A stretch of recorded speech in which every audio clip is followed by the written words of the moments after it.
Ako nga pala si Kulupog at ito ang buhay abroad ko. Ngayon nga, wala kaming trabaho.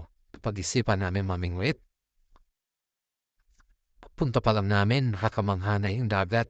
Sa sinalubong na agad kami nitong mga pagin na to. Yan. Meron kami nakitang tatlo. Paikot-ikot, nang paikot-ikot sa pwesto namin.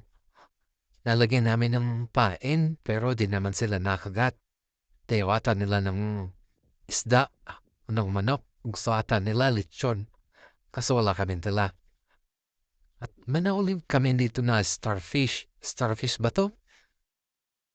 Hindi namin alam kung anong tawag. Kala ko kasi sa starfish matigas. Ito bakit ang lambot?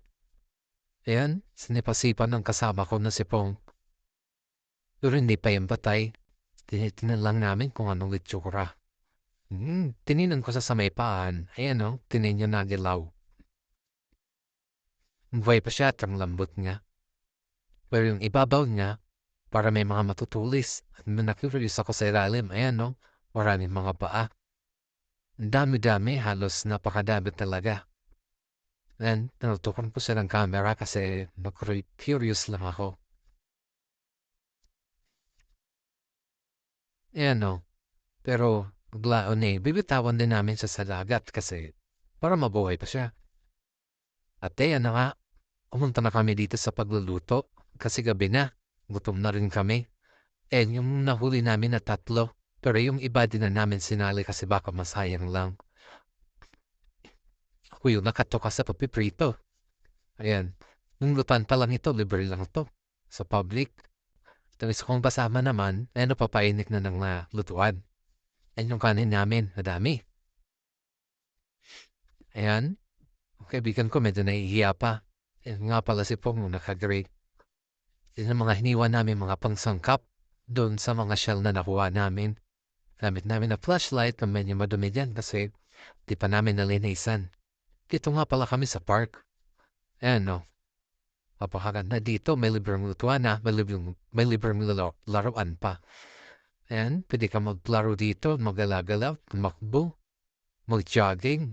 Ayan. Dalawang sakyan na nung dala namin kasi di pa ako pwede mag-drive.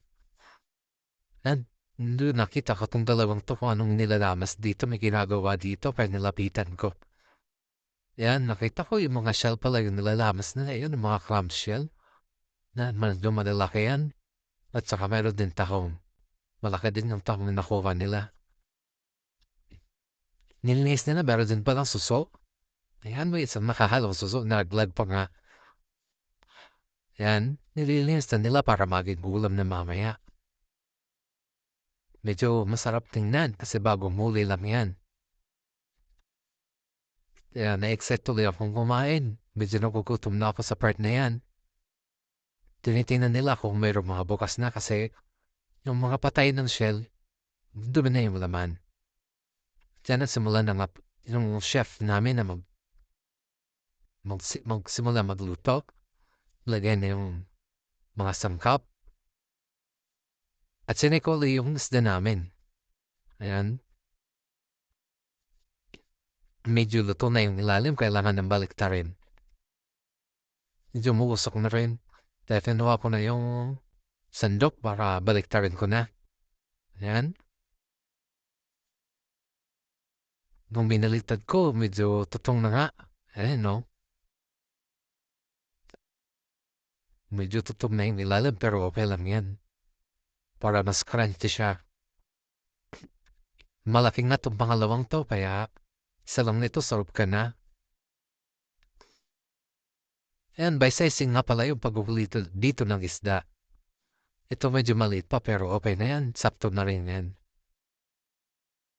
Kaya tatakpan ko yan. Ay, lalagyan ko pala muna ng mantika. Kasi may butas yung lutuan na yan. Tinakpan lang namin ng luya para dito magos yung mantika. Ayan, lagyan ko ulit ng mantika para hindi masunog na masyado. Ayan. Tatakpan ko ulit para maluto yung ano niya, ma-steam siya. Ayan.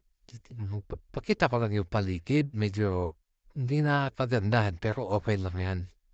Mas may malutuan na libre. Yan at simula na nga kaming kumain. Ayun na yung kanin. Andun na yung pranitong isda. At itong mga shell. Itong mga shell na to, yan, sobrang sarap niyan.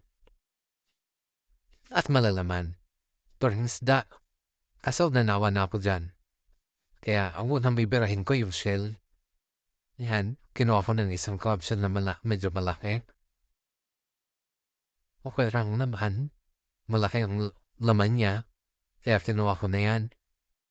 Namangha ako sa kulay niya. Para rin siyang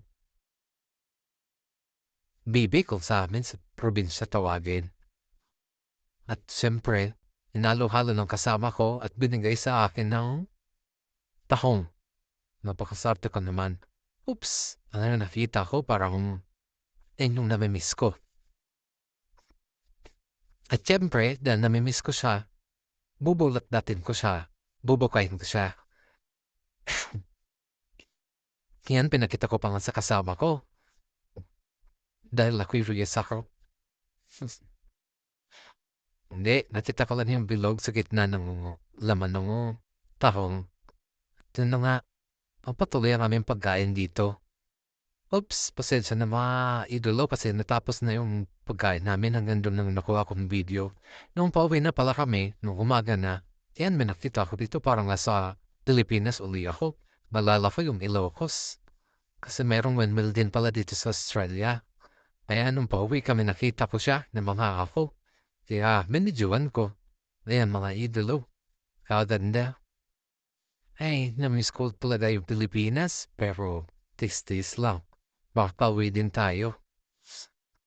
Yan, pauwi na rin kami sa aming bahay. Kaya, see you next time na lang mga idolo. See you sa aking susunod na video. Sana suportahan nyo. Salamat!